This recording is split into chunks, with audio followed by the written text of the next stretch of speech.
চশমা museum, a house of world class, জলট্যাক মোড়, বহরমপুর মডার্ন হোটেলের সামনে।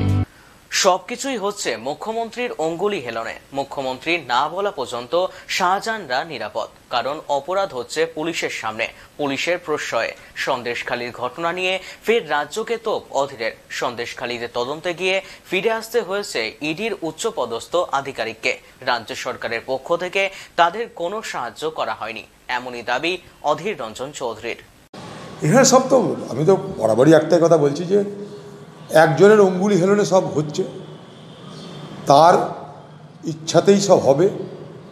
যতক্ষণ পর্যন্ত না বাংলার মুখ্যমন্ত্রী ইচ্ছা প্রকাশ করছে ততক্ষণ পর্যন্ত শাহজাহান নিরাপদ। সেখানে ডিএসপি, এসপি, আইজি, ডিজি যেই থাক, আমি কালকে বলেছি আজও বলছি যে শাহজাহানের মতো লোককে গ্রেপ্তার করতে পুলিশের বিন্দুমাত্র সময় লাগার কথা না। যারা এত বড় বড় রহস্য ভেদ করছে, এত বড় বড় অপরাধ দমন করছে, তাদের কাছে এইসব অপরাধীরা চুনোপুটি, কারণ এরা পুলিশের শেল্টারে অপরাধ করছে। এদের অপরাধ অন্য কিছু না, পুলিশের শেল্টারে থেকে, পুলিশের আশ্রয় থেকে অপরাধ করছে। অতএব এরা তো নন ডেভিল, এরা পরিচিত দস্যু, এরা কোনো আননোন কেউ নয়। আজকে সত্যেন চৌধুরীকে মেরেছে আননোন ডেভিলরা, সকলের কাছে পরিচিত নয়, তাই পুলিশের ঘাম ছুটছে। এর ঘাড়ে তার ঘাড়ে দোষ চাপানোর জন্য পুলিশ ব্যস্ত হয়ে পড়েছে, বহরমপুরের পুলিশ।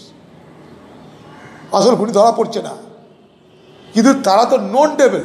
টিভির পর্দায় দেখা যাচ্ছে তাদের হামলার কাহিনী। পুলিশের সেখানে ধরতে কি দেরি হওয়ার কথা?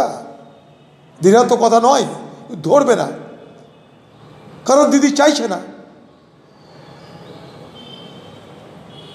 কুর্সিতে যদি থাকে নূরজাহান, নির্ভীক থাকবে শাহজাহান। যদি এই ইডি এই ধরনের আশঙ্কা প্রকাশ করে তাহলে বলা কিছু, ওই জন্য আমি মাঝে মাঝে বলি ইডি না ইডিয়েট, এই কারণেই বলি।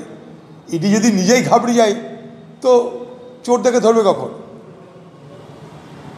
ইডির দরকার কোরামিন ইঞ্জেকশন নেওয়া এখন সাহস বাড়ানোর জন্যে।